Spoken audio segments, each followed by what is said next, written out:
बिस्मिल्लाहिर्रहमानिर्रहीम। उर्दू रेडियो में खुशामदीद। नरमीन, टाइम से घी बना लेना, समझ रही है ना? फिर कपड़े लत्ते भी बनाने हैं, ईद सर पर खड़ी है। मैं जो बड़े से जहन में झाड़ू लगा रही थी, अचानक से अम्मा की बात सुनकर चुप कर गई। वो हमेशा ऐसा ही करती थी, जब घी बनाना होता घर से चली जाती। उससे घी तो बन जाता, मगर ये वाहिद काम था जिससे वो जान छुड़वाती थी और मेरी हालत बुरी हो जाती। असली घी बनाने में बहुत बू चढ़ती थी। मैंने अब भी नाक मुंह चढ़ाकर अम्मा की तरफ देखा तो वो चादर ले चुकी थी। मैंने मुल्तजी लहजे से कहा, अम्मा देख, आज तू बना ले, मेरा पूरा दिन बर्बाद हो जाता है, हर शे में से घी की बू आती है। मगर अम्मा जुमला मुकम्मल होने से पहले ही घर से बाहर निकल चुकी थी। मैं तिलमिला कर रह गई। जल्दी से बाकी सफाई का काम समेटा और दूध से उतरी बालाई लेकर बैठ गई। मैं जानती थी 3 से 4 घंटे उस घी बनाने में गुजर जाएंगे। मैंने जैसे ही घी बनाया तो अम्मा भी वापस आ गई। मुझे शदीद गुस्सा चढ़ा हुआ था। अम्मा को नज़रअंदाज करके मैं वॉशरूम में घुस गई और खूब रगड़ रगड़ कर नहाई। जब बाहर आई तो वो घी में चूरी बनाकर खा रही थी। मैंने खुद को पुरसुकून रखा और दिल में सोचा, जब इतना खाने का शौक है तो खुद क्यों नहीं बना लेती है? एक यही काम तो मुझसे नहीं होता। मैं अंदर ही अंदर सुलग रही थी। अम्मा ने वो घी ढोल में डाला और एक साइड पर रख दिया। मैंने हैरत से पूछा कि ये क्यों अलग निकाला है? तो वो दबे लहजे में बोली, आपदा नहीं है वो बता रही थी, इस मोहल्ले में कुछ लोग आए हैं और वो देसी घी बहुत शौक से खाते हैं। उसने हमारा बताया था तो उन्हें ये बेचना है। मैं चुप रही। मेरी बला से जिसे मर्जी बेचे, मैंने बनाना था बना दिया। शाम तक छोटे मोटे काम समेटे तो आपदा के साथ एक औरत हमारे घर आ गई। उसने सर से लेकर पैर तक खुद को टोपी वाले भुरके में छुपाया हुआ था। मैं सहन में चारपाइयाँ बिछा रही थी। उन दोनों के आते हुए अजीब सी बात हुई। जब वो घर में दाखिल हुई तो हमारी सारी भैंसें ऊंचा ऊंचा बोलना शुरू हो गई, वरना वो इतना नहीं बोलती थी। पर अब पता नहीं क्या हुआ कि अचानक से उनकी आवाज़ लम्हा बलम्हा बुलंद हो रही थी। आपदा पहले भी हमारे मोहल्ले में रहती थी, मगर अब उसने अपना मोहल्ला बदल लिया था।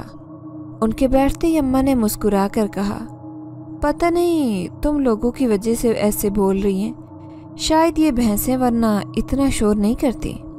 वो बुर्का पोश लड़की हलावत से बोली, शायद मुझे देखकर ऐसा कर रही हैं। मैंने चौंक कर उसे देखा तो वो जल्दी से बोली, मतलब मेरा बुर्का, क्योंकि आजकल ऐसा बुर्का कौन लेता है, शायद इसी वजह से। मैंने इस बात में सर हिलाया तो उसने भी अपना बुर्का उतार दिया। जैसे ही बुर्का उसा उतरने लगा, ऐसा लगने लगा कोई चांद जमीन पर आ गया हो। वो लड़की बेइंतहा खूबसूरत थी, हाथ लगाए मैली होती थी। उसने बड़ी नरमी से भैंसों की तरफ देखा तो आन की आन में सब जानवरों ने बोलना बंद कर दिया और वहाँ लम्हे में ही सुकून हो गया। मैं और अम्मा दोनों ही हैरान थी कि क्या हुआ ये। अब वो लड़की हमें देखते हुए बोली, कहा था ना मैंने, मेरे भुरके से डर रही थी, लेकिन अब नहीं बोलती। ये कहकर बात खत्म हो गई। वो अपनी बातें करने लगी, पर मुझे ये सारा वाकया बहुत अजीब लगा। ऐसा कहाँ होता था कि जानवर भुरका देखकर डरें। भुरका उतरते ही वहाँ से शोर बंद कर दें। सिर्फ उतना ही नहीं, दोबारा मुंह से हल्की आवाज़ भी ना निकालें। मैंने कितनी मर्तबा चोरी चोरी उस लड़की को देखा, जो बड़ी पुरस्रार सी लग रही थी, मगर वो बड़ी मासूमियत और सादगी से मुस्कुराते हुए अम्मा से बातें करने में मशगूल थी। मैं भी चुप करके उनके पास बैठी रही। फिर अम्मा के कहने पर उनके लिए लस्सी लेने चली गई। वो लस्सी आपदा और उस लड़की ने पी ली। फिर अम्मा ने उन्हें घी ला दिया। तब मैं समझ गई कि वो घी उन्हीं के लिए पहले से अलग करके रखा गया था। उनके जाने के बाद जब गिलास किचन में रखने आई तो ठटक कर रुक गई। मैंने पीतल के बड़े बड़े गिलासों में लस्सी डालकर उन्हें दी थी। वो गिलास बहुत खूबसूरत थे, लेकिन उनमें से एक गिलास का पेंदा स्याह हुआ पड़ा था। मैंने जल्दी से गिलास उठाकर पानी से खंगाला, मगर वो पेंदा स्याह का स्याह था, जबकि दूसरे गिलास का पेंदा बिल्कुल ठीक था। मैं उलझ गई थी। बर्तनों वाली जाली से भी रगड़ा मगर वो स्याही उतर ही नहीं रही थी। मुझे अच्छे से याद था कि जब उसमें लस्सी डाली थी तो तब दोनों गिलास बिल्कुल ठीक थे, मगर अब वापस रखने पर उनमें से एक का पेंदा स्याह हो चुका था। मैंने अम्मा को वो गिलास दिखाए तो वो भी बहुत हैरान हुई। काफ़ी सोच विचार करने के बाद भी जब मामला ना सुलझा तो वो गिलास बाकी बर्तनों से अलग रख दिया। बार बार दिमाग में एक ही ख्याल आ रहा था कि गिलास में आबदा के साथ लड़की ने लस्सी पी थी। जब मैंने अम्मा से इस बात का जिक्र किया तो वो मुझे मना करने लगी और बोली, लड़की ऐसी बातें नहीं करते, कोई और बात होगी, आइंदा ऐसे ना कहना। मैं चुप कर गई। रात को सोने के लिए लेटी तो बार बार यही ख्याल आ रहा था कि उस लड़की को देखते ही जानवरों ने भी शोर करना शुरू कर दिया और गिलास का पेंदा भी स्याह हो गया। मैं दिमागी तौर पर बहुत ज्यादा उलझी हुई थी। यही सब कुछ सोचते सोचते सो गई, मगर नींद में भी बहुत ज्यादा बेचैनी थी। मैं ठीक तरह से सो नहीं पाई थी। अजीब व गरीब ख्वाब आ रहे थे जिनमें उस लड़की की शक्ल बहुत वाज़ेह थी। मैं जहाँ जाती वो मुस्कुराते हुए मुझे नजर आ रही थी। मैं बिलाखिर बैठी। पंखे के बावजूद जिस्म से पसीना फूट निकला था। मैं अपने कमरे में आ गई तो ऐसा महसूस हुआ जैसे कोई मेरे पीछे हो। मुड़कर देखा तो कुछ नहीं था। अम्मा बड़े मज़े से चारपाई पर खराटे ले रही थी। मुझे बहुत ज़्यादा खौफ महसूस हो रहा था। हालांकि मैं और अम्मा काफ़ी अरसे से उस घर में अकेली रह रही थी, मगर ऐसा कभी नहीं लगा था जो आज लगा था। खैर, जैसे तैसे करके सुबह हो गई। मैंने अपने कामकाज समेटे और अपनी सहेली रुबीना के घर चली आई। वो कपड़े सिलाई कर रही थी तो उससे हम बात करने लगे। तभी रुबीना दादी के कमरे में आई और मुझे देखकर रुक गई। वो बहुत गौर से मुझे देख रही थी। फिर उसने अपना सर झटका और मुझे प्यार देकर बोली, बड़े दिन बाद आई हो बेटी। मैंने वैसे ही मुस्कुरा कर कहा, हाँ काम काज होते हैं, आज जरा फारिग थी तो आ गई। वो फिर बोली, क्यों, घर में कोई आया था क्या? मैंने जल्दी से कहा, नहीं कोई भी नहीं आया। क्यों, खैरियत है? अब की मर्तबा मुझे बड़े गौर से देख रही थी। मेरे सवाल का जवाब देने के बजाय बोली, कोई ऐसे ही मिलने मिलाने वाला भी नहीं आया क्या? अब की मर्तबा मैं उनकी बात से थोड़ी सी उलझी थी। फिर सोचते हुए कहा, आती रहती हैं औरतें। अभी कल भी आबदा और उसके साथ एक लड़की आई थी घी लेने। अच्छा खाला, आपको पता है जब वो लड़की आई तो जानवरों ने शोर करना शुरू कर दिया। फिर उसे जिस गिलास में लस्सी दी थी उसका पेंदा भी स्याह हो गया। मैं तो बड़ी परेशान रही। वो गहरा सांस भरकर बोली, कोई बात नहीं, ज्यादा जहन पर सवार ना करो, इस बात को हो जाता है कभी कभार। इतना कहकर वो वहां से उठकर बाहर चली गई, जैसे उनका असल मकसद पूरा हो गया हो। मैं पीछे हैरान थी कि ये क्या हुआ है, लेकिन फिर रुबीना से बातें करने में मसरूफ हो गई। ये सब मेरे दिमाग से निकल गया। मैं घर वापस आ गई तो देखा अम्मा के पास रुबीना की दादी आई बैठी थी और हौले हौले अम्मा से कुछ बोल रही थी। मुझे देखकर दोनों ही चुप हो गई, जिससे मैं ठटक गई, मगर जाहिर नहीं किया क्योंकि ज़रूर कोई बड़ी बात थी। मैं किचन में आ गई और लस्सी लिए बाहर आई, मगर उसने मुझे मना किया और वहाँ से चली गई। उसके जाने के बाद से अम्मा काफ़ी परेशान और गहरी सोच में दिखाई दे रही थी। मैंने वजह पूछी तो अम्मा ने मुझे वजह बताने के बजाय वहाँ से चले जाने का बोला। कुछ देर में अकेली बैठना चाहती हूँ, मुझे तुम सताना मत। मैं कमरे में आ गई, लेकिन इतना तो ज़रूर समझ रही थी कि कोई बड़ी बात है। मेरी माँ ऐसे छोटी बातों पर परेशान नहीं होती। वो एक मजबूत हिसाब की औरत थी। बड़े से बड़ा नुकसान भी हो जाता तो यही कहती, इसी में रब की बेहतरी होगी। मैं अगर अब पूछती तो वो तब भी कुछ ना बताती। मैं कमरे की सफाई करने लगी जब अचानक से मुझे शदीद चक्कर आया और मैं संभलते संभलते भी गिर गई। वो चक्कर ऐसा था कि गोया मेरी आंखों के आगे अंधेरा छा गया और मैं अपने हवासों में न रही हूँ। मैं नीचे गिरी तो बेहोश हो गई। गिरने की आवाज़ सुनकर अम्मा अंदर आई तो सामने में बेहोश पड़ी थी। पता नहीं क्या क्या जतन करके मुझे होश में लाया गया। उसके बाद अम्मा और ज़्यादा परेशान लग रही थी। मैंने वजह पूछी तो वो धीरे से बोली, ये रुबीना की दादी नहीं आई थी? मैंने इस बात में सर हिलाया और कहा, हाँ मुझे पता है। अजीब अजीब बातें कर रही थी रुबीना के घर भी मुझसे। अम्मा ने मुझसे वो बातें पूछने के बजाय धीरे से कहा, ये रुबीना की दादी के पास इल्म है थोड़ा बहुत, कह रही थी हमारे घर में भारी कदम पड़ गया है। मैंने हैरत से पूछा, भारी कदम? किसका भारी कदम? मैं समझी नहीं बात। अम्मा मेरी अक्ल पर अफसोस करते हुए बोली, भारी कदम मतलब कोई दूसरी मखलूक हमारे घर में आई है। अब ये भी मुमकिन है उसने यहीं बसेरा कर लिया हो या दोबारा आए और हमें नुकसान पहुंचाए। इससे पहले हमें ये घर छोड़ देना चाहिए। हो सकता है वो मखलूक अच्छी हो, हमें कुछ न कहे, मगर हमें ये खतरा भी मोल नहीं लेना चाहिए। तुम जवान जहान हो, कल को तुम्हारी शादी करनी है। अगर कुछ हुआ तो कैसे तुम्हें ब्याह करके रुखसत करूंगी? उसकी दादी बस मुस्तकबिल के खतरे से आगाह कर रही थी कि बुरा वक्त आने से पहले ही हमें कोई एहतियाती तदबीर कर लेनी चाहिए। मैं अम्मा की बातें सुनकर हैरान थी कि ये सब बैठे बिठाए क्या हो गया। मैंने पूछा, उन्हें ये सब कैसे पता चला? तो अम्मा ने बताया, तुम्हें देखकर ही समझ गई थी। वो उसका इल्म ही ऐसा है, अगर कोई हवाई मखलूक किसी इंसान को नजर भरकर देख ले तो उसे पता चल जाता है। तुम्हें देखकर फिर वो इस घर को देखकर समझ गई थी कि यहाँ उसके कदम पड़ चुके हैं। मैं अम्मा की बात भी सुन रही थी और समझ भी रही थी, मगर उस बात पर यकीन करने को दिल नहीं चाह रहा था। मैंने बेयकीनी किसी कैफियत में कहा कि हमारे साथ अब तक तो कुछ बुरा हुआ नहीं है, फिर हम ये घर क्यों छोड़ दें?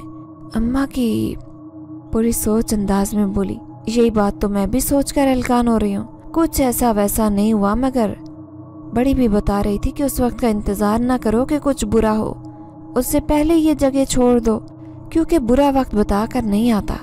वैसे भी जवान जहान लड़की है, क्या जवाब दोगी लोगों को? मैं चुप की चुप रह गई। अब क्या कहती? कुछ देर बाद संभल कर पूछा, तो अम्मा क्या सोचा फिर, क्या करना है? वैसे उसकी दादी की बात भी अपनी जगह ठीक है। अम्मा ने मुझे प्यार से देखा और बोली, करते हैं कुछ, ये इतनी मामूली बात नहीं है जिसे नज़रअंदाज कर दें। अगर कुछ नहीं हुआ तो इसका मतलब नहीं कि कल भी कुछ न हो। बाकी हम दो लोग हैं, कहीं भी रह सकते हैं। मैंने इस बात में सर हिलाकर किचन में आ गई और चाय बनाने लगी, मगर जहन से ये बात नहीं निकल रही थी और हैरत अंगेज तौर पर वो कल वाली लड़की की अजीबोगरीब हरकत और सकनात भी दिमाग से एकदम गायब हो गई। शाम तक तो हम दोनों परेशान रहे। फिर अम्मा ने आबदा को बुलावा भेजा और साथ ही अपना मसला बताने की बजाय सिर्फ इतना कहा कि वो ये घर बेचना चाहती हैं, कोई और लोग ढूंढ दो। उसने वजह पूछी तो पहले अम्मा उसकी बात को टालती रही, लेकिन जब अम्मा का इसरार बढ़ा तो अम्मा ने उसे पूरी बात मनोन सुना दी। वो झट से बोली, अगर ऐसा है तो आप लोगों को तो एक लम्हा भी यहाँ नहीं रहना चाहिए। मेरी बात माने, घर बेचना या ना बेचना बात की बात है। अभी तो इस घर से निकलने की करें तो जाएं कहाँ? आबदा कोई ऐसी जगह भी तो हो। वो झट से बोली, मेरे घर का ऊपर वाला पोर्शन खाली पड़ा है, वहाँ तुम दोनों माँ बेटी आराम से रह सकती हो। रही बात इन जानवरों की तो इन्हें यहीं रहने दो और कोई लड़का रख लो। कुछ देर बाद हो सकता है असर ख़त्म हो जाए या फिर कहीं से दम दरूद करवा लेना, तो ज़िंदगी आसान हो जाएगी। अभी मेरी बहन, घर बेचने जैसा बड़ा फैसला ना करो, ऐसा ना हो कल तुम्हें पछतावा हो। आबदा की बात बिल्कुल दुरुस्त थी। मैं और अम्मा भी उसकी बात से मुतमईन थे, मगर हमने भी साफ मना कर दिया कि इस घर के किराया अदा किए बगैर नहीं रहेंगे। थोड़ी पसोपेश के बाद वो भी मान गई। हमने अगले रोज अपना सामान वगैरह बांधा और आबदा के घर के ऊपर वाले हिस्से में आ गए। जानवरों की देखभाल के लिए लड़का भी आबदा ने ही ढूंढ कर दिया था। हमने अगले रोज दोपहर का खाना आबदा के घर के नीचे ही खाया था। रात तक तो ठीक रहे, लेकिन जब सोने की बारी आई तो नींद आने का नाम ही नहीं ले रही थी।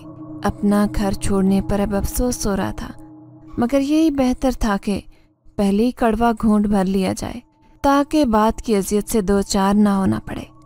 अब ऐसा होता कि अम्मा रोज एक चक्कर घर का लगाती थी ताकि जानवरों को देख सके वो ठीक भी हैं या नहीं। 2-3 दिन तो इसी तरह से गुजर गए। चौथे दिन वही लड़की आबदा के साथ ऊपर आई। उसने आज भी टोपी वाला बुर्का ओढ़ रखा था। उसने यहाँ आने की वजह पूछी तो अम्मा ने टाल मटोल से काम लेकर बात बना दी और असल बात नहीं बताई। मैं भी करीब ही बैठी थी और तभी मैंने उस लड़की के चेहरे पर एक अजीब सी मुस्कुराहट महसूस की जिसे उसने जल्दी से छुपा लिया था, मगर मैं ये देख चुकी थी और मुझे बड़ा अजीब सा लगा था। उसने बड़े हमवार लहजे में कहा कि ऐसी बातों पर यकीन ना भी करें तो दिल परेशान होता है। لیکن ہر مخلوق بری تو نہیں ہوتی نا.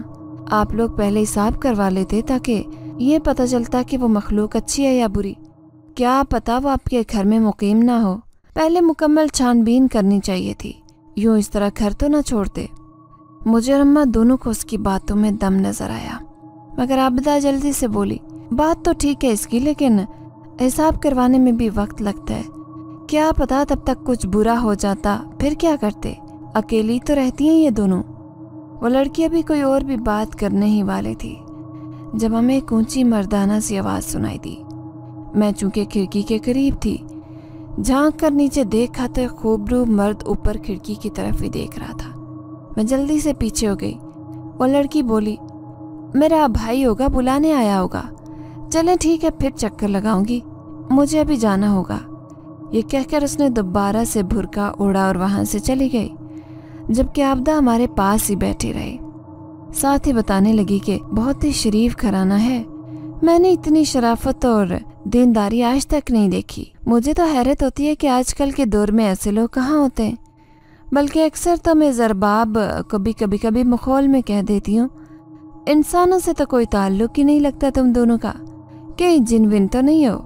اور وہ بھی ہنس کر یہی کہتی ہے، خالہ ٹھیک سمجھیے آپ ہمیں، جو بات آج تک کوئی اور نہیں جان سکا وہ آپ جان گئی ہیں. اماں بھی عابدہ کی بات سن کر مسکرا دی، اور میں بھی. وہ ایک اچھی لڑکی لگ رہی تھی. عابدہ اس کے بعد تھوڑی دیر بیٹھی رہی، پھر نیچے چلی گئی. میں بھی تھوڑا بہت جو بکھراوا تھا وہ سمیٹنے لگی، لیکن اس دوران بار بار وہ خوبرو لڑکا میری نگاہوں کے سامنے آ رہا تھا. میں نے کئی بار اپنا ذہن جھٹک کر دوسری طرف لگانے کا سوچا، مگر بار بار وہی سامنے آ کھڑا ہوتا. بالآخر میں تھک گئی، کیونکہ اس کے چہرے کی شبیہ میری نگاہوں کے ساتھ چپک کر رہ گئی تھی. میں نے گلاس میں پانی پی کر لمبی 2-3 گہری سانسیں لیں اور خود کو بحال کیا، مگر یہ بھی بے سود رہا، تو میں نے اس پر زیادہ توجہ دینا چھوڑ دی. رات کو سونے کے لیے لیٹی تو تب بھی اسی لڑکے کے خیالات تھے. مجھے نیند بھی بے حد مشکل سے آئی، اور خواب بھی عجیب و غریب سے تھے. خواب میں بھی ایک بے حد خوبصورت پوشاک پہن رکھی تھی، میرے سر پر تاج تھا اور سب مجھے ملکہ پکار رہے تھے. میں نے مسکرا کر اپنے دائیں طرف دیکھا تو وہاں پر وہی زرباب کا بھائی بیٹھا مجھے دیکھ رہا تھا. ہم دونوں بہت زیادہ خوش تھے، حتیٰ کہ میں اس لڑکے سے کہہ رہی تھی کہ مجھے نہیں علم تھا کہ آپ کی یہ حقیقت ہوگی، اور آگے سے اس نے بھی جواب دیا تھا، جو اچانک آنکھ کھلنے پر مجھے بھول چکا تھا. میں نے آنکھیں کھولی تو میرا تنفس بہت تیز چل رہا تھا. مجھے اپنے ارد گرد کسی دوسرے وجود کی موجودگی بھی محسوس ہو رہی تھی. جب گردن گھما کر چاروں طرف دیکھا تو اندھیرا تھا اور وہاں پر کوئی بھی نہیں تھا. میں چارپائی سے اٹھ بیٹھی، ساتھ ہی ایسا لگا گویا وہ لڑکا بھی میرے سامنے آن کھڑا ہو. میں نے اندھیرے میں اس آنکھیں ٹکائے اس لڑکے کو کھوجنے کی کوشش کی، جب اچانک سے بہت کم دیر میں، شاید آدھے لمحے کے لیے، مجھے سچ مچ میں وہ وہاں کھڑا نظر آیا. میں نے آنکھیں زور سے بند کی، دوبارہ آنکھیں کھولی تو اب پھر سے وہی اندھیرا تھا اور کوئی لڑکا یا کوئی بھی دوسرا وجود نہیں کھڑا تھا. میں تو اکا بکا تھی، کیونکہ ابھی کھلی آنکھوں سے اپنے سامنے میں نے زرباب کے بھائی کو کھڑے دیکھا تھا. میں چارپائی پر سکڑ کر بیٹھ گئی، کیونکہ اب مجھے شدید ڈر لگ رہا تھا، اور اماں بھی گہری نیند سو رہی تھی. میں اماں کو جگانا نہیں چاہتی تھی.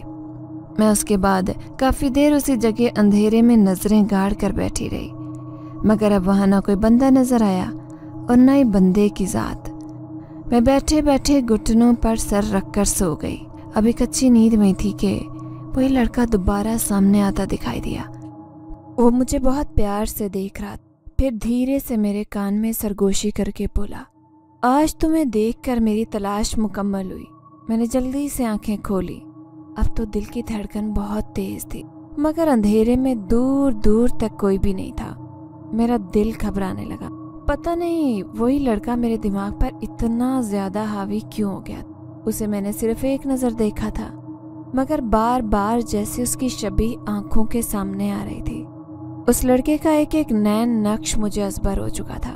حالانکہ میں نے اسے مسکراتے ہوئے اصل میں تو نہیں دیکھا تھا، پر میرے خیالات میں اس کی مسکراہٹ تک نظر آ رہی تھی. میں جنجلا گئی.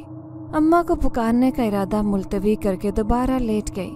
نیند بھی شدید آ رہی اور ڈر بھی حد درجے کا. जब नींद से आंखें बोझल होने लगी तो एक बात मैंने महसूस, मेरे बालों में कोई हल्का हल्का हाथ फेर रहा था। वो लम्हा इतना सुकून से लबरेज था कि मैंने आंखें बंद करके सोने की कोशिश की। बिल्कुल भी हिम्मत नहीं थी कि मुड़कर देख सकूं कि ये कौन मेहरबान है जो मुझे इतना सुकून पहुंचा रहा है। लेकिन नींद भी आंखें बंद करके फौरन बाद ही आ गई थी। वो एहसास बहुत ज़्यादा पुरसुकून। मैं गहरी नींद में जानने के बाद अपने बालों में हल्की हल्की सरसराहट महसूस कर रही थी। मुझे बहुत ज़्यादा अच्छा लग रहा था। जितना खौफ और दर्द था वो सारा एक लम्हे में कहीं गायब हो गया था। वो नींद और सुकून मेरे लिए बहुत आम था। मैं उसे अपनी पूरी ज़िंदगी नहीं भुलाना चाहती थी। सुबह आँख खुली तो अम्मा घर पर नहीं थी। मैं समझ गई थी कि वो ज़रूर हमारे घर जानवरों का पता लेने गई। तभी तो मैं सुस्ती करके लेटी रही। रात वाले वाक़यात याद करने लगी तो अचानक से किसी का मेरे बालों में हाथ फेरना भी याद आ। मैं जो बहुत मुतमईन होकर लेटी सोच रही थी, एकदम से उठ बैठी। अपने बालों में जल्दी से हाथ फेरा, गोया जो कोई भी था मेरी पकड़ में आ जाए। मगर तब तक बहुत ज़्यादा देर हो चुकी थी। कभी कभी ऐसा लगता कि ये सब मेरा वहम था। शायद मैंने कोई ख्वाब ही ऐसा देखा था कि अब ये सब कुछ मुझे हकीकत लग रहा था। वरना क्या इल्म कि सच में रात भर या हम दोनों के अलावा भी कोई मौजूद था। ये सोचते हुए तो मेरे रोंगटे खड़े हो गए। अब दिन के वक्त भी मैं अकेली। खौफ और डर का इतना शदीद दौरा पड़ा कि मैंने दुपट्टा भी बमुश्किल सर पर ओढ़ा और नीचे आबदा के पास आ गई। वो मुझे हैरानी से देखकर बोली, क्या बात है नरमीन, घबराई हुई लग रही हो? आबदा अकेली थी, उसके घर में कोई नहीं था। मैंने धीरे से कहा, मुझे डर लग रहा है। वो सालन पका रही थी। चूल्हे की आंच हल्की करके मेरे पास आई और धीरे से बोली, अब बताओ क्यों डर लग रहा है और क्या देख लिया है? मैंने अटक अटक कर पूरा वाकया बता दिया कि मुझे बार बार किसी दूसरे की मौजूदगी का एहसास अपने इर्द गिर्द हो रहा है। वो सोच में पड़ गई, फिर नरमी से बोली, अपनी माँ को ना बताना, ये सब छोटे दिल की है, परेशान हो जाएगी। मैं करती हूँ कुछ, वरना कहीं से कोई ना कोई तावीज़ ला देती हूँ। मैंने इस बात में सर हिला दिया और उसी वक्त बाहर दरवाजे पर कोई आया था। आबदा ने दरवाज़ा खोला तो सामने ज़रबाब का भाई था। वो उसे अंदर ले आई और सोफे पर बिठा दिया। मैं उसे देखकर सहम गई और ज़रा किचन की ओर में हो गई। उसने पहली मर्तबा के बाद दोबारा मुझे नज़र उठाकर नहीं देखा था। आबदा बड़ी लगावट से उससे आने की वजह पूछ रही थी तो उसने कहा, वो देसी घी लेने आया है और अभी चाहिए, घी ख़त्म हो चुका है। आबदा ने मुझे पुकारा तो मुझे मजबूरन बाहर जाना पड़ा। मगर तब मैंने गौर किया उस लड़के ने एक गलत निगाह तक मुझ पर नहीं डाली थी। वो बस नीचे कालीन को घूरता जा रहा था। आबदा ने मुझे देसी घी लाने का बोला कि अगर पड़ा हुआ है तो इसे ला दो। मैंने इस बात में सर हिलाया और ऊपर से 1 किलो घी बना पड़ा था वो नीचे लाकर उसे थमा दिया। जब उसे ढोल पकड़ाने लगी तो उसका हाथ बहुत हल्का सा मेरे हाथ पर लगा था। मगर वो घी लेकर पैसे आबदा को देकर वहाँ से चला गया। उसके जाने के बाद मुझे ऐसे लगा गोया मैं अकेली रह गई हूँ। वो लड़का जाते जाते मेरी सारी खुशियाँ और सुकून भी साथ ले गया। मैंने आबदा को देखा तो वो मुस्कुराते हुए बोली, बहुत शरीफ बच्चा है ये, बहुत देर हो गई है हमारे घर आते हुए, नज़र उठाकर नहीं देखता किसी को। इसकी माँ को बोला था कि बच्चे की शादी कर दे, मगर वो कहती है कि ये अपने लिए लड़की खुद ही पसंद करेगा। मुझे तो ये सुनकर हैरत हुई कि भला जो लड़की किसी की तरफ आंख भरकर नहीं देखता वो कहाँ से किसी लड़की को पसंद करेगा और शादी का पैगाम भिजवाएगा। मैं चुपचाप आबदा की बात सुनने लगी। वो जल्दी से बोली, हाँ इसकी माँ भी हिसाब किताब कर लेती है, कहती हो तो चलो उसी से दम करवा देती हूँ तुम्हें। मैंने जल्दी से कहा, लेकिन अम्मा। वो मेरी बात काट कर बोली, फिक्र न करो, उसको मैं संभाल लूँगी। कल जब वो तुम्हारे घर जाएगी तो हम दोनों दम करवा लाएंगे। ये मामला भी तो पेचीदा है, ऐसे ही मैं उसे परेशान नहीं करना चाहती। मैं बुझे दिल के साथ ऊपर आ गई, पता नहीं क्यों, मगर मेरा दिल उसी लड़के के साथ कहीं चला गया था। मैंने पानी के 2 गिलास भरकर पिए, फिर अचानक ही हाथ पर जलन महसूस हुई। मैंने उसे सामने करके देखा, जिस जगह उस लड़के का हाथ मेरे हाथ को छुआ था वहां से जिल्द बेहद लाल हो रही थी, गोया किसी अलग सी शे से टकरा गया हो। मैंने हैरत से देखा कि ये क्या हुआ। उसे पानी से धोने के बाद आटा लगाया मगर वो जलन बढ़ती जा रही थी। कुछ देर बाद ऐसा लग रहा था कि अंगारे मेरे हाथ के ऊपर रख दिए। मेरे दिलो दिमाग में बेहद खौफ बैठ चुका था। ऊपर से ये वाला वाकया। अम्मा भी तब तक वापस आ चुकी थी। उनसे बातें करने लगी तो ये सब कुछ भूल गया, मगर जब हाथ की जानिब तवज्जो देती जलन तब महसूस होने लगती। खैर, वो दिन हद से ज़्यादा उलझन में गुजरा। साथ एक बात का दुख भी था कि उस लड़के ने मुझे क्यों नहीं देखा, क्योंकि जब मैंने उसे देखा तो वो मेरे दिमाग से एक लम्हे के लिए भी महव नहीं हुआ था। फिर उसने इतनी बेरुखी क्यों बरती मेरे साथ। इन्हीं सब सोचो और दिन भर के काम में दिन से रात हो गई। अम्मा दवाई लेकर जल्दी सो जाती, जबकि नींद मेरी आंखों से कोसों दूर थी। मैं चांद को देखते बहुत गहरे ख्यालों में चली गई। मेरी आंखें खुली हुई थी मगर दिमाग सो रहा था, बिल्कुल मुराकबे किसी कैफियत में बैठी थी। तब मैंने महसूस किया कि कोई धीरे से चलता हुआ मेरे करीब चारपाई पर आकर बैठा है। मैंने गर्दन मोड़ कर देखा तो वो ज़रबाब का भाई आकिब था, जो मोहब्बत भरी निगाहों से मुझे देखता हुआ धीरे से बोला, खफा क्यों? मैंने देखा नहीं तुम्हें इसलिए। ये सुनकर मेरी आंखों से बेख्तियार पानी बहने लगा, मगर मैं चुप रही। उसने मेरा हाथ थाम कर नरमी से कहा, मैं माजरत करता हूँ अपनी वजह से तुम्हें तकलीफ दी, मगर ये ज़रूरी था। आज तुम मेरी हो, कोई दूसरा तुम्हें हासिल नहीं कर सकता। बेशक जितनी भी देर मुझे या तुम्हें इंतज़ार करना पड़े, कोई तुम तक नहीं आएगा। मैंने अपनी मोहर तुम पर सब्त कर दी है। साथ ही मैंने अपने हाथ पर देखा तो उस पर एक काला निशान बन चुका था। वापस आकिब की तरफ देखा मगर वो वहाँ मौजूद नहीं था।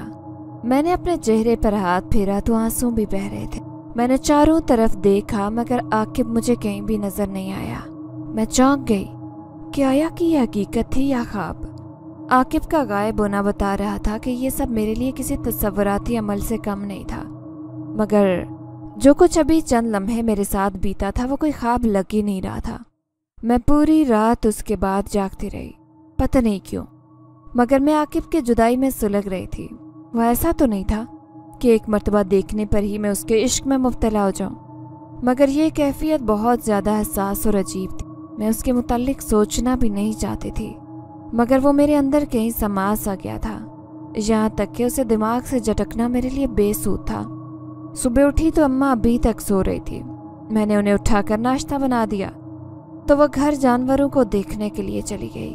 मैं जल्दी से नीचे आई और आबदा से कहा, चले दम करवाने चलते हैं, मगर वह भूल चुकी थी। मेरे याद करवाने पर उसे याद आया तो हैरानी से बोली, क्या बात है, खैरियत है? बौखलाई हुई लग रही हो। मैंने नफ़ी में सर हिलाया और कहा, नहीं ऐसी वैसी कोई बात नहीं है। जो भी मसला है मैं चाहती हूँ जितनी जल्दी मुमकिन हो सके ख़त्म हो। मैं ज़्यादा उसके अताब का निशाना नहीं बनना चाहती। उसने चादर ली और मेरे साथ घर से निकल आई। मैंने ज़रबाब का घर भी नहीं देखा था। जैसे जैसे हम उसकी तरफ बढ़ रहे थे मेरे दिल की धड़कन भी बढ़ती जा रही थी। बार बार दिल में यही ख्याल आ रहा था कि हो सकता है आकिब भी घर में हो, कहीं उसे देखकर मेरी हालत ज़्यादा ख़राब न हो जाए। खैर, उनका घर उसी गली में था। हम घर में दरवाज़ा बजाकर दाखिल हुए तो सारे घर में सफ़ेद पर्दे लगे हुए थे। खिड़कियों के आगे, बरामदे के आगे, दरवाज़ों के आगे वो सब जालीदार पर्दे थे और इस कदर सफाई थी कि बस अंदर तक सुकून उतर रहा था। सामने तख्त पर पौधों के साथ एक उधेड़ उम्र मगर बेहद खूबसूरत और नफीस सी खातून बैठी थी। उन्होंने गरारा पहन रखा था, साथ ही हुक्का भी रखा था जिसकी नाल वो मुंह में दबाए हुए थी। तख्त के पास ही 2-4 पीढ़े भी रखे हुए थे जिनमें 2 बेतहाशा खूबसूरत लड़कियां बैठी थी। एक लड़की तो ज़रबाब थी और दूसरी गालिबन उसकी बहन होगी। इस कदर खूबसूरती और रिवायात से भरपूर घर मैंने ज़िंदगी में नहीं देखा था। हमने सलाम बुलाया तो उन खातून ने उर्दू में हमारे सलाम का जवाब दिया। हम बैठ गए तो आबदा ने इधर उधर की बातें करने के साथ ही मेरा तारुफ भी करवाया। अपने तारुफ में मैंने ज़रबाब को देखा तो वह हल्की सी मुस्कुराहट के साथ माँ को देख रही थी।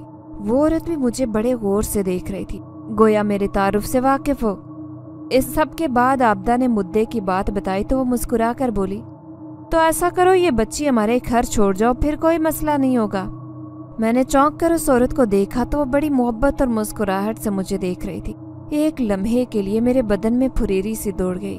ऐसे लगा कि वो इस हकीकत से वाकिफ हैं कि मैं आकिब के मुताल्लिक कुछ ज़्यादा ही सोचने लगी हूँ, मगर आबदा समझती थी कि वो मजाक कर रही हैं। खैर, उन्होंने दम करना शुरू कर दिया और फिर नरमी से बोली, बच्चे, परेशान होने की ज़रूरत नहीं, कुछ ऐसा वैसा नहीं है। अगर है भी तो तुम्हें बिल्कुल नुकसान नहीं पहुंचाएगा। मैं तुम्हें इस बात की 100% ज़मानत देती हूँ, बस तुम बहादुर बनो। और रही बात कि कोई असर है, तो मेरे इल्म के मुताबिक अब ये असर सारी ज़िंदगी रहेगा। इसके मुताल्लिक किसी को ज़्यादा बताने की ज़रूरत नहीं है। मैं उलझ गई क्योंकि कुछ भी वाज़ेह नहीं हुआ था, आया कि यह असर था भी या नहीं। मैं चुप कर गई क्योंकि वो खातून इस कदर बाअसर थी कि मेरी दिल में उनकी बात उतर चुकी थी। हम बैठे थे जब वो मुस्कुरा कर बोली, जब से तुम्हारे घर का देसी घी आने लगा हम तो बहुत खुश हैं। हमें किसी के घर का घी पसंद नहीं आता था। ये आबदा से पूछ लो, बहुत घराने देखे, मगर हमें भी और ख़ास तौर पर आकिब का तो दिल आ गया है। मैंने चौंक कर उन खातून को देखा कि वो जुमाइनी बात कर रही हैं या ऐसे ही, मगर उनका लहजा सादा था। खैर, हम उठने लगे तो उनकी अचानक नज़र मेरे हाथ पर पड़ी जहाँ वो स्याह निशान था। वो पहले तो चौंकी, फिर मुझे देखकर मुस्कुराते हुए बताने लगी, परेशान ना हुआ करो, कुछ दाग आने वाले अच्छे वक्त की ज़मानत होते हैं। हमारे घर के दरवाजे तुम्हारे लिए खुले हैं, जब चाहो आ सकती हो। अब तो अपना घर ही समझो।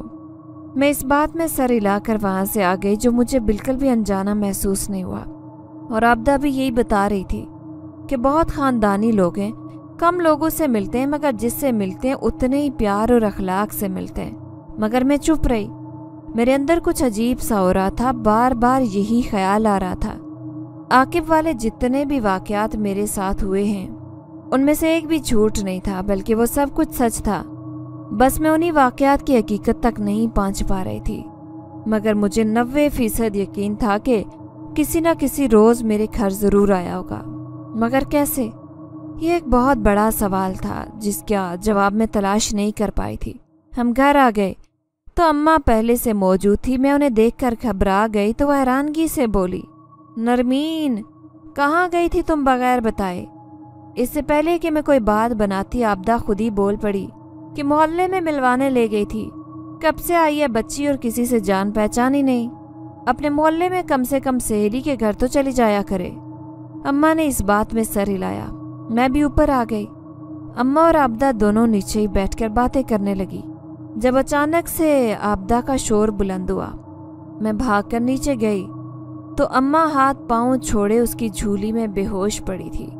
मैंने हैरानी से पूछा, क्या हुआ है? तो मेरे सवाल का जवाब देने की बजाय कहने लगी, अभी क्लिनिक पर ले चलो अपनी माँ को।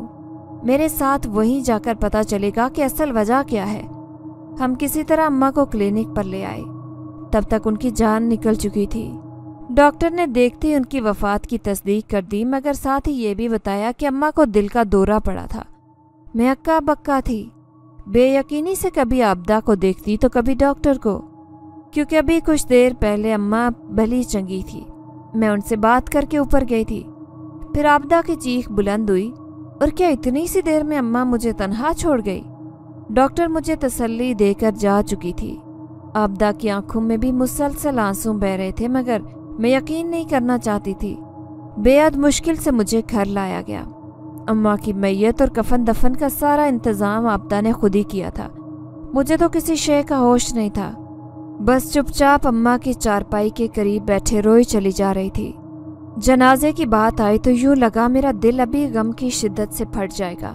वो वक्त बहुत मुश्किल था। अम्मा जिस दिन फोत हुई मैं बिल्कुल नहीं सोई थी, चुपचाप कमरे में लेटी रही। आबदा भी मेरे पास ही मौजूद रही। पहले 2 दिन तो इंतहाई अजियत में गुजरे थे। फिर कुल के बाद आबदा मुझे नीचे ले आई।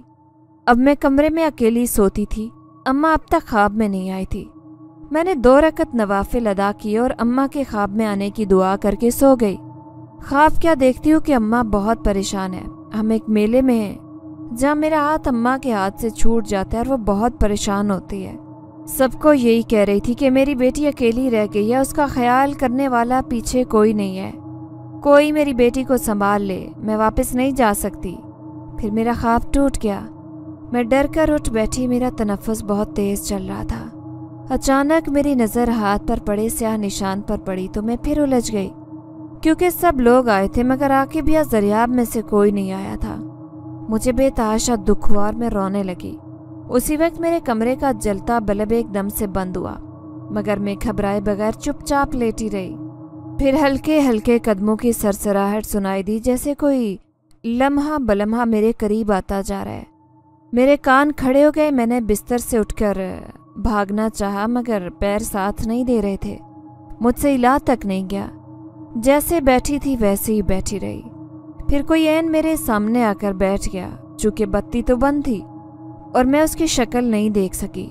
اس نے میرا ہاتھ تھاما اور وہی کالا نشان کسی انگارے کی مانند دہکنے لگا۔ میرا ہاتھ جل رہا تھا، مگر اگلے شخص کی گرفت اس قدر مضبوط تھی کہ میں اپنا ہاتھ چھڑوانے میں ناکام رہی۔ تمہیں کیوں لگتا ہے کہ کوئی تمہارے ساتھ نہیں ہے؟ میں صرف اس لیے نہیں آیا کیونکہ تم نے مجھے یاد ہی نہیں کیا۔ ویسے بھی میں چاہتا تھا تمہارے غم کی شدت کچھ کم ہو۔ اب میں تمہارے روبرو ہوں۔ یہ آواز، یہ لہجہ دونوں ہی جانے پہچانے تھے، مگر اس لمحے میرا دماغ بری طرح سے معاف ہو چکا تھا۔ مجھے کسی بات اور جملے کی بھی سمجھ نہیں آ رہی تھی اور دماغ بھی پکڑ نہیں پا رہا تھا۔ ہاں، اتنا میں جان گئی تھی کہ میرے سامنے ایک شخص بیٹھا ہے۔ کون ہو تم؟ میں نے ڈرتے ڈرتے پوچھا تو آگے سے ایک نرم جملہ میرے کانوں سے ٹکرایا۔ وہی جو ساری زندگی تمہارے ساتھ گزارنے کا فیصلہ کر چکا ہے، بس تمہارا اقرار سننا باقی ہے۔ میں نے زور سے اپنا ہاتھ اس کے ہاتھ سے کھینچ کر نکالا۔ تبھی میں نے آنکھیں کھولی۔ کمرے میں اندھیرا تھا اور میں ویسے ہی بیٹھی تھی، مگر میرے سامنے کوئی بھی موجود نہیں تھا۔ میرا دماغ بری طرح سے چکرا رہا تھا۔ پتہ نہیں جو ابھی دیکھا تھا وہ حقیقت تھا یا خواب۔ اب فیصلہ کرنا نہایت ہی مشکل اور تکلیف دہ امر تھا۔ میں نے کمرے کی بتی دوبارہ جلانے کی کوشش نہیں کی اور ویسے ہی بستر سے ٹیک لگا کر بیٹھے بیٹھے سو گئی۔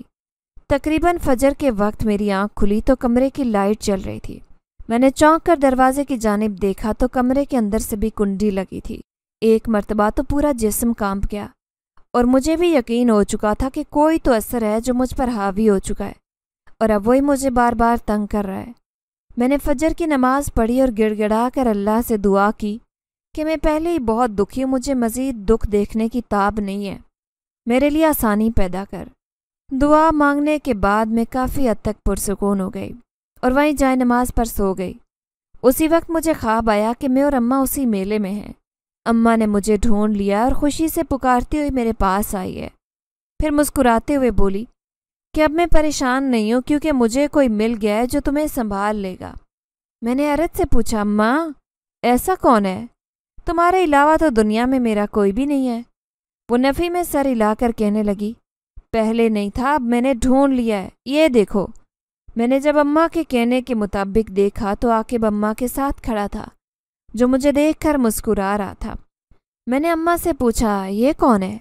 تو وہ کہنے لگی، بس مجھے یہی ملا ہے تیرا خیال رکھنے والا، اب اس کے ساتھ رہنا، ٹھیک ہے؟ مجھے ستانا مت۔ اور میری آنکھ کھل گئی۔ میری سمجھ سے باہر تھا کہ عاقب ہر طرف سے کیوں مجھ پر اور کیسے حاوی ہو رہا ہے۔ اماں کو کیا سوچی تھی کہ میری ذمہ داری عاقب پر ڈال کر چلی گئی؟ خیر، تبھی آبدہ آ گئی۔ میں نے اس کے متعلق کوئی ذکر نہیں کیا۔ ہم دونوں ناشتہ کر رہی تھی جب وہ نرمی سے بولی، سندس اب بڑی ہو گئی ہے، وہ ہاسٹل میں رہتی ہے، مگر مجھے اس کی شادی کہیں نہ کہیں تو کرنی ہے۔ میں نے اس بات میں سر ہلایا مگر جواب کوئی نہیں دیا۔ وہ مجھے خود ہی بتانے لگی کہ ایک لڑکا میں نے اس کے لیے پسند تو کیا ہے اور مجھے امید بھی پوری ہے کہ اس لڑکے کے گھر والے انکار نہیں کریں گے۔ ہیں، کون ہے وہ؟ میں نے سرسری سا پوچھا، لیکن آبدہ کے منہ سے نکلنے والا جملہ میرے 14 طبق روشن کر گیا۔ عاقب کے متعلق سوچا میں نے، سندس کو بھی وہ پسند ہے، اب تم اپنی رائے دو، ویسے بھی تم میرے گھر کا فرد ہو ایک، اب سندس کا دیکھ کر پھر تمہارے فرض سے بھی سبق دوش ہونا ہے مجھے۔ آبدہ مسلسل بولتی جا رہی تھی مگر میری زبان کو بریک لگ چکے تھے۔ میں چاہنے کے باوجود کچھ نہیں بول پائی، بس آنکھوں سے آنسو جاری ہو گئے تو آبدہ مجھے چپ کروانے لگی کہ کچھ نہیں ہوتا، تمہاری ماں کی جگہ پر ہوں، اب بھلا تم ماں کی دیکھا دیکھی میرا نام پکارتی ہو تو کیا مطلب میں تمہاری ماں نہ ہوئی؟ پاگل، ایسے روتے نہیں، جو ہوتا ہے اچھے کے لیے ہوتا ہے۔ میں سر ہلا کر واپس کمرے میں آئی اور جیسے ہی دروازہ بند کیا میرے سامنے کھڑا عاقب ٹک ٹکی باندھے دیکھ رہا تھا۔ میرے منہ سے ہلکی سی چیخ نکلی اور واپس کمرے سے باہر جانے لگی تو کنڈی نہیں کھل رہی تھی۔ میں نے بہت کوشش کی مگر نہیں کھلی۔ جب مڑ کر میں نے پیچھے دیکھا تو عاقب اب بھی کھڑا مجھے ہی دیکھ رہا تھا۔ نرمی سے بولا، تمہاری ماں نے تمہاری ذمہ داری مجھے سونپی ہے، چلو میرے ساتھ۔ میں ایک دم دروازے سے لگ گئی اور کپ کپاتی آواز میں پوچھا، کون ہو تم؟ وہ چپ رہا۔ پھر میں نے پوچھا، کون ہو تم؟ میں جانتی ہوں تم کوئی عام انسان نہیں ہو۔ مجھے پہلے شک تھا لیکن اب یقین آ گیا ہے۔ میرے ساتھ جتنے بھی واقعات ہوئے وہ سب حقیقت تھے، میرا وہم یا خیال نہیں تھا۔ اس نے اس بات میں سر ہلایا اور بولا، ہاں ایسا ہی ہے، میں سچ مچ تمہارے آس پاس تھا مگر کیا کروں، اس میں بھی تمہاری غلطی ہے۔ تمہیں دیکھتے ہی میرا دل آ گیا تھا۔ اب میں تمہیں ایسے نہیں چھوڑوں گا، میرے ساتھ میری دنیا میں چلو، ہم دونوں نکاح کر لیں گے۔ میں نے پھر سابقہ لہجے میں پوچھا، کون ہو تم؟ اصلیت کیا ہے تمہاری؟ وہ مسکرا کر بولا، وہی جو اس روز خواب میں دیکھی تھی، شہنشاہ ہوں اپنے قبیلے کا، اور اب سے تم ہی میری ملکہ ہو، بولو منظور ہے؟ یہ سن کر میرا دماغ گھوم گیا۔ میں نے نفی میں سر ہلایا تو وہ جلدی سے بولا، پریشان نو، میں تمہیں بتاتا ہوں سب کچھ۔ ہم جنزاد ہیں، زرباب میں، میری دوسری بہن میری ماں۔ میں نے ضد کر کے انہیں اس دنیا میں لایا تھا کیونکہ مجھے کسی جن زادی سے نہیں بلکہ انسان سے شادی کرنی تھی۔ زرباب تمہارے گھر آئی تو اس کے جن زادی ہونے کی وجہ سے جانور بول رہے تھے اور باقی سارے واقعات۔ اسے تم پسند آئی، جب اس نے مجھ سے ذکر کیا تو میں نے بھی دیکھ لیا تمہیں، اور مجھے بھی تم اچھی لگی۔ اس کے بعد تم سب گھر والوں کو پسند آ گئی۔ میں نے اس دن تمہارے ہاتھ کو چھو کر وہ سیاہ نشان بنا دیا تھا کیونکہ وہ نشان ایک علامت تھی کہ تم اب میری ہو، کوئی تمہیں حاصل نہیں کر سکتا، اور باقی سب کچھ پھر تمہیں ہی پتہ ہے۔ ہم رشتہ لانے والے تھے مگر تب تک تمہاری اماں کا انتقال ہو گیا، اور پھر میری اچھی قسمت کہ وہ اپنے بعد بھی تمہاری ذمہ داری مجھے سونپ کر گئی۔ اور اب کچھ بھی ہو جائے، تم مانو یا نہ مانو، مگر میں تم سے ہی شادی کروں گا۔ بتاؤ، چلو گی میرے ساتھ میری دنیا میں؟ یہ فیصلہ کرنا مشکل تھا مگر جب اماں خود مجھے بتا چکی تھی تو انکار کی کوئی وجہ نہیں تھی۔ میں نے عاقب کے بڑے ہاتھ پر اپنا ہاتھ جما دیا۔ چند لمحوں میں دوسری دنیا میں پرواز کر چکی تھی۔ جو بھی تھا، مگر عابدہ کے لیے مجھے افسوس تھا کہ مجھے وہاں نہ پا کر پریشان ہوگی۔ اس کا اندازہ بھی تھا، پر کچھ عمل ایسے ہوتے جن کی وضاحتیں دینے کے باوجود اگلے شخص کو اعتبار نہیں ہوتا، تو اس کی وضاحت بھی نہیں دینی چاہیے۔ جیسے عابدہ کے لیے اب میں ہمیشہ ایک گم شدہ بن چکی ہوں۔